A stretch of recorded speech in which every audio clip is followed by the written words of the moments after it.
Hello, everyone, and today we have a very, very special interview. And it's been a long time waited for. I'm very excited today, and today we have Netta. So, how are you? Hi, Nick. I'm doing great and very excited to be here today. Been On the waiting for this interview for a while now.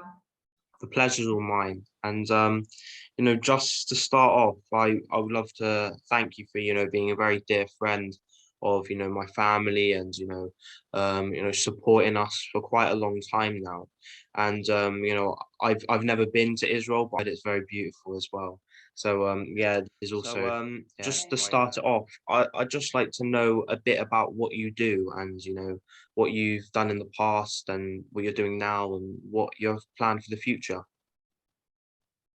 Okay, so let me just start off by saying that your mother and you make such a great team, and your mother has supported me as well. So it's definitely mutual, and I'm so happy to have this connection with you guys. Yeah. Um, Let me start by telling a little bit about myself as a child. So growing up, I had a very normal, so to speak, childhood. I was a very good student. I was a very good girl, and I was also a track and field athlete. Yes, and I represented my school in like district competitions and won medals. And I was very passionate about making art crafts, like handcrafts. Yeah. Like to just take any material and turn it into something, like repurpose it or recycle it. And then one day, it was just 1 month after I started high school, I came back home.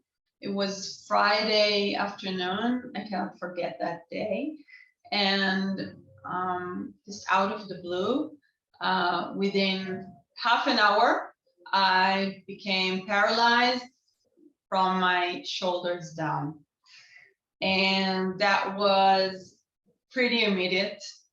I lost control and over my body. I couldn't feel it and I couldn't move it.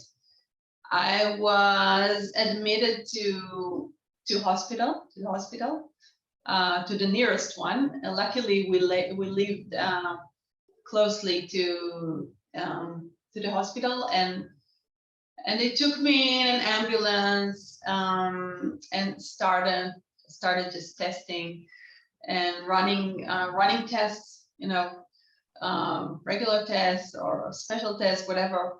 And after only 10 days, they were able to diagnose my condition as I was suffering from transverse myelitis.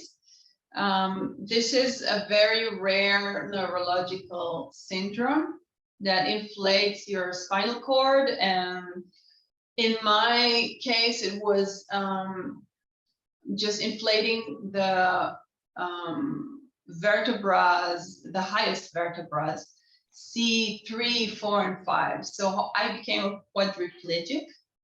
And in the beginning, I was ventilated for 1 year and a half. I spent probably like 1 month in ICU, children's ICU. And I was transferred after 1 month to a rehabilitation center. This all took place in Jerusalem, Israel. I lived in Jerusalem. I was born in Jerusalem, and I had my rehabilitation there. My rehabilitation took almost 3 years. Yes, and it was a very long period of time. I actually grew up and spent my whole teenage time there. So I did my exams. I studied there. I did therapy, physical therapy, hydrotherapy, occupational therapy. Had some conversations with the psychologist there, although not so many. and mainly got so much support from my family, friends, and educational system. Um, and then just one day I met a girl who painted with her mouth, and she lived there because it was also like a boarding, probably a boarding school for children with disabilities, which their parents couldn't really take care of them at home. So it was just another home for children with those disabilities, and she was one of them. She was 5 or 6 years older than me, and I saw her paintings, and I saw how she painted, and that thing just lit this fire in me, because I was so passionate with art and making art crafts, but now I just couldn't move my fingers anymore and my hands and Yeah. my legs and my whole body. So I couldn't do that anymore. And that was my refuge. Like, I don't know exactly how to say that, but Yeah. that was the place I escaped to when I fell down or whenever I wanted to. And I didn't have that anymore. But meeting that girl just lit up this fire in me and reconnected me to my artistic side. And I realized that I could probably get back to doing art in a different way, but art is art. So I was very excited about that, and I asked my parents to give me a pen or a color and a piece of paper, and I tried to um, doodle something. Is that the word? But it was just like a 2-year-old painting, like a pretty much a mess. So it really frustrated me. Sorry. And I threw that color away, and I didn't want to see it for a while. But after a few days, I just asked to try again. And this time, I did not give up anymore, and I decided that I would push through and do everything I can to do this, to learn how to paint with my mouth, so I could express myself artistically the way I did before. Yeah. And later on, after 3 years, I of course was released from rehab center, and I got home, and then I read this article about a mouth painter, and I got to know the Mouth and Foot Painting Artists Association, the International Association. It is an association that was founded by a man called Erich Stegmann, a German artist who painted with his mouth and also sculpted with his mouth. That is really rare. And he just wanted to have this organization, association, some kind of a collective of artists who could just provide for this themselves. And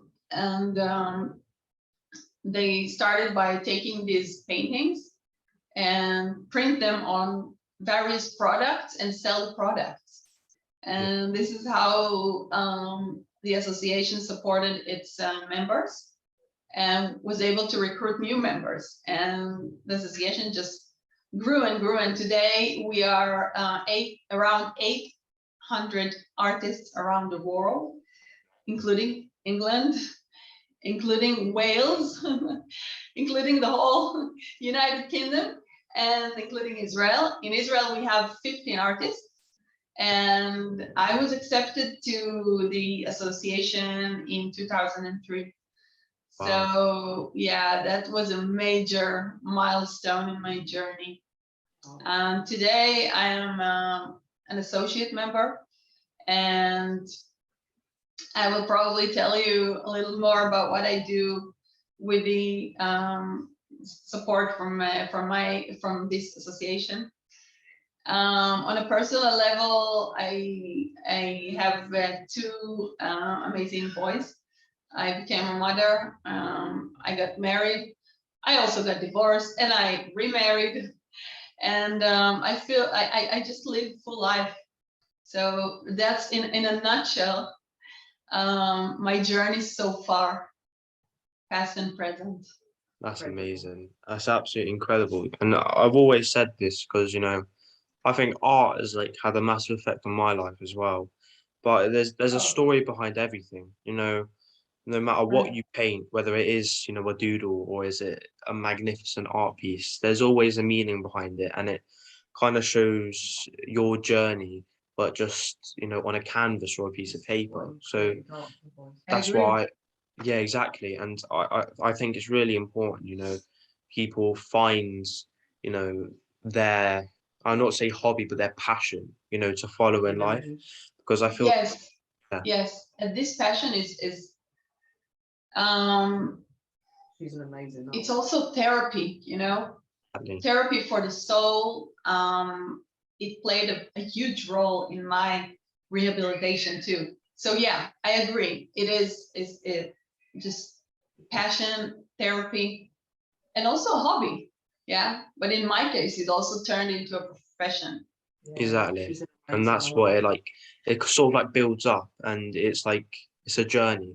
And, you know, where you get to today, you, what you've done is absolutely amazing. And, you know, I'm sure you've had, you know, a lot of inspiring people in your life. But would you say that you've had a role model that you've looked up to ever since you were young? I'm not sure ever since.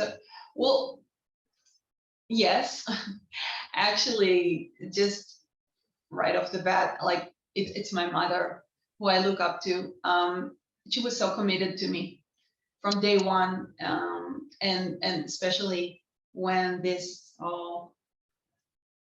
ordeal happened.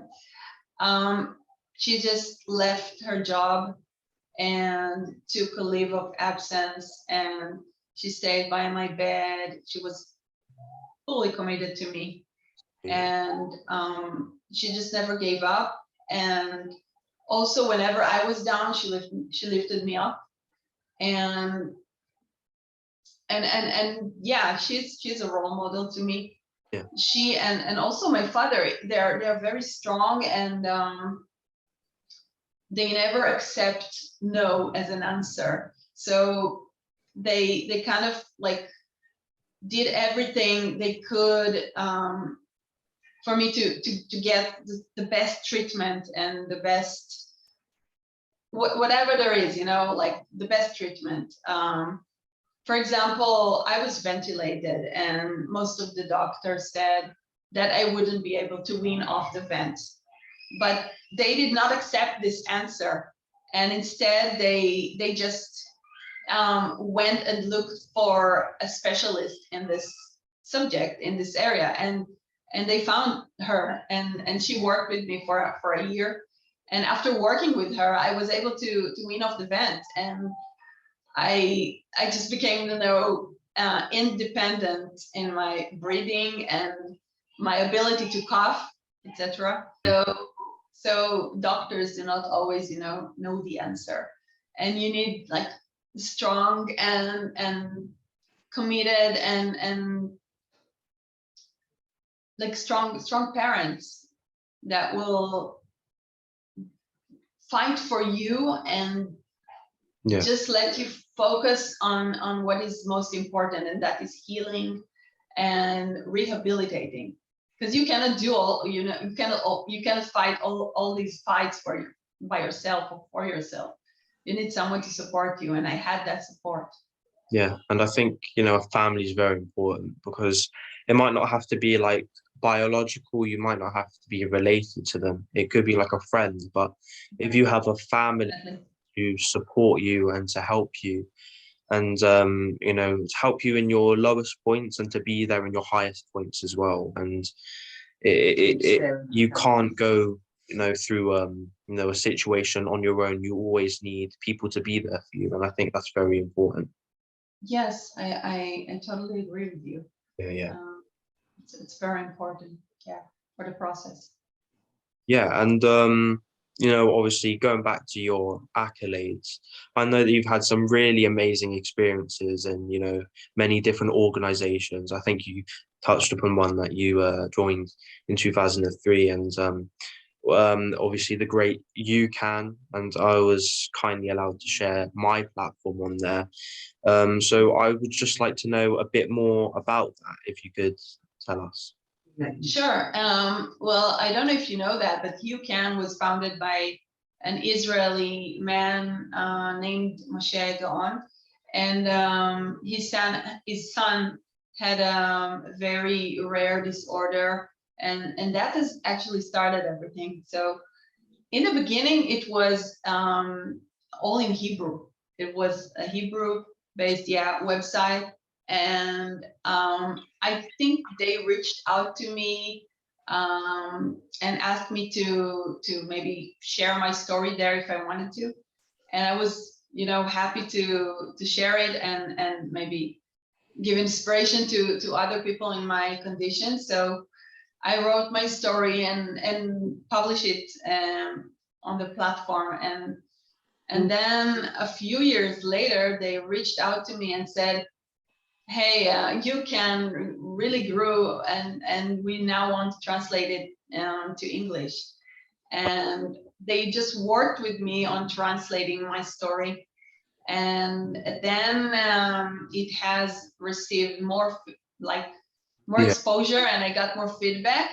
And then later on, like 2 years ago, during the coronavirus pandemic, I just posted there a couple of more stories or experiences during the pandemic, and one story was related to my art and my latest children's book. So yes, it's a great platform, and I got a lot of feedback and followers on Instagram that I could, correspond with and give inspiration. It was really amazing. Yeah. So UCAN is a great organization that supports people with differences, with disabilities, and I really admire their work. Exactly. And obviously you did mention it a little bit, but I know that you're passionate for children, and of course, as you mentioned with your new book, you're an established author. So could you tell us a bit about like how you got into becoming an author and how you got into writing books? Yes. Well, it was after I joined the MFPA, Yeah. the Mouth and Foot Painting Artists, and just I had this collection of paintings of animals because I'm an animal lover, and especially furry little cute animals. So I was looking at this collection of paintings one day, and suddenly this story came to my mind and to my head, and suddenly it was like they were telling me this story about them. Mm. So I went and sat down to write that story. I typed it in the computer, and usually it's done in a reverse order, right? You first write the story and then you illustrate it. But in my case, the illustrations were there and then the story was written. And I suggested this as a possible children's book because we make products, we sell products to people and with prints of our art. But in Israel, they never had a children's book done before. So I just went and suggested this as a possible potential product, and they really loved my suggestion. And a couple of years later, after working closely with a professional editor who is also an established author in Israel, children's author, and we worked on the storybook and the story, and she edited it. We did all the work around it, the graphic work. We just produced a book with the support of the MFPA, and it was published by the MFPA. in 2012. That was my first book. It's amazing. It's in Hebrew. All my books are in Hebrew. They weren't translated to English yet. But if I were to translate it to English, I would say the title is "Who is Woolly?" And it's about a village of animals. And these animals hear that a new tenant is coming to the village, and they start arguing with each other who will be their best friend. And then eventually, after all the arguing and fighting and bragging that each animal does, this little like terrier white dog comes and say, "Hey, I'm Woolly. I heard everything that you said, but we can all be friends." And this is the message that I want to convey to children, that we need to embrace our differences and find a common ground, because we can all be friends. We can find, things in common and just get to know each other, regardless of our differences. So that was book number one. Later on, I wrote a book, and that was published in 2017.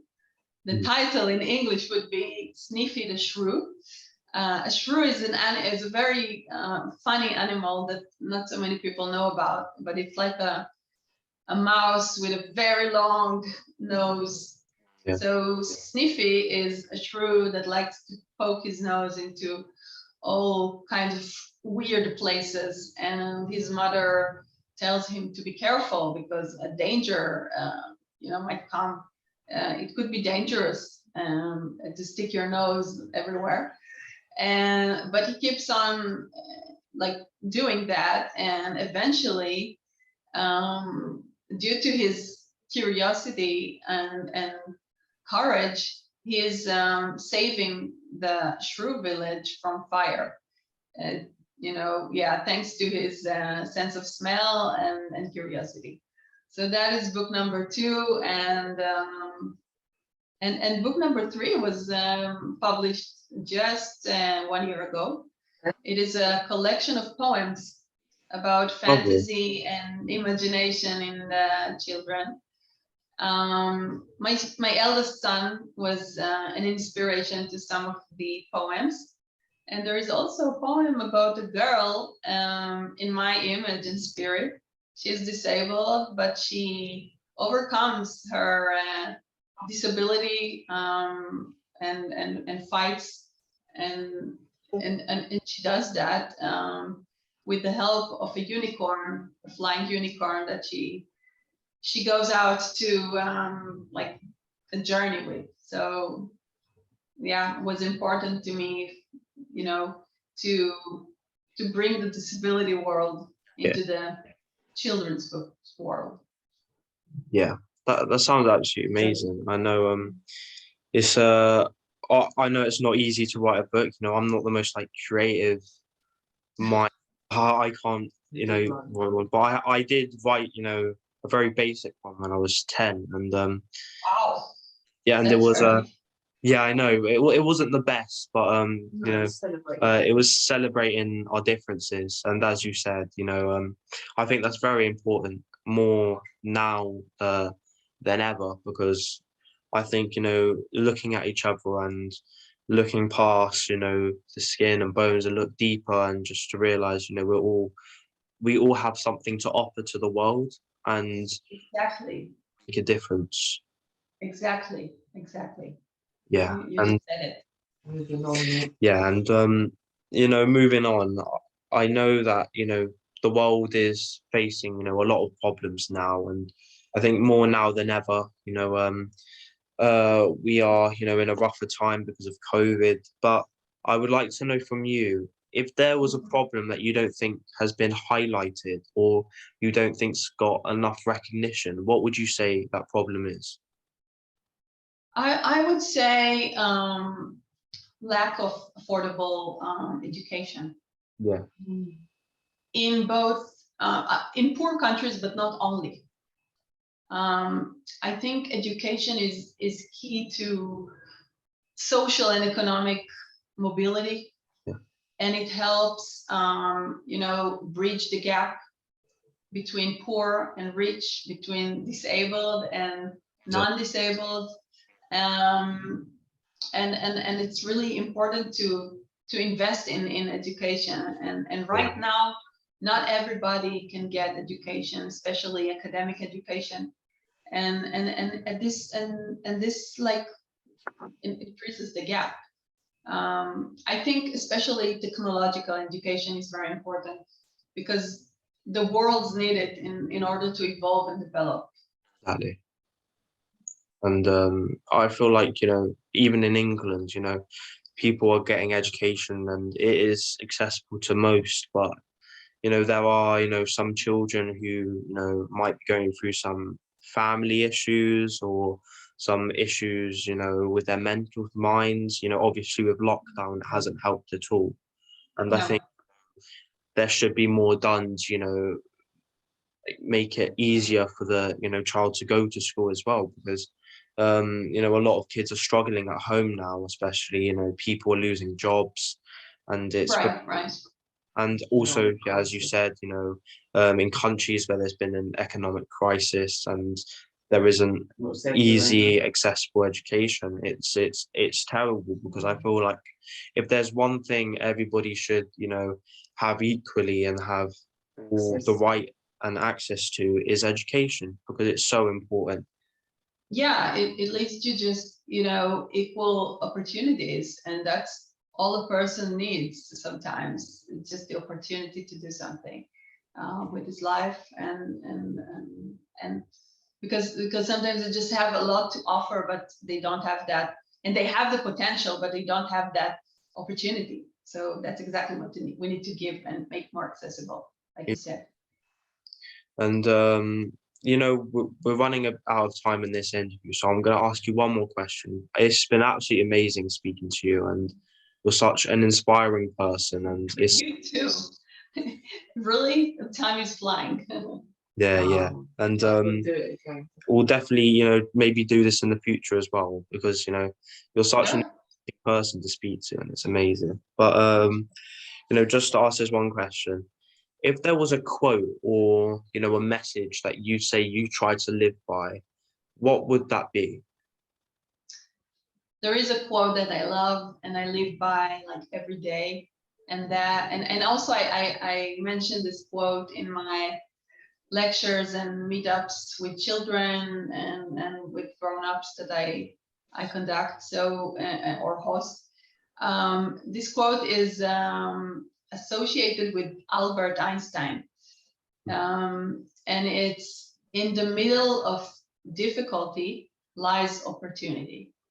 And this is something I have lived by, and I still live by every day. Obviously, when I became paralyzed, I lost the ability to paint, to make art, to do art, to make art crafts. But I discovered, and I never painted before. Painting was not my type of art, and then later, after I became paralyzed, I discovered mouth painting. And that mouth painting that started as like therapy became a hobby, and then a profession later on. So it was this opportunity to discover that in myself. And much later on in my life, just 6 years ago, I got divorced. Yeah. And it was a very tough time for me, very hard. I was struggling. But the opportunity there was, to learn that I could be independent. Yeah, exactly. And yes, and that was a great realization and very empowering one. Yeah. Yeah. So I could probably find a lot of other examples, throughout my life, but this quote really like goes along with me everywhere. Yeah, it does. And that's why I asked that question, because, nobody's going to have the same quote, because, we all live different, very different lives, and we all have, that one quote or that one, ideology that we try and live by, and it's amazing. That's why I asked her, because I just find it so interesting. And you're an absolute wonderful person, and it's been amazing interviewing you. So I love to wish you the best, and we'll definitely keep in contact as well. Sure, I wish you the best. I think you're an amazing young man, and you do have a lot to offer to the world. You're just starting your journey. You're already such a great interviewer. I feel like I've been interviewed by probably a 30-year-old and not by a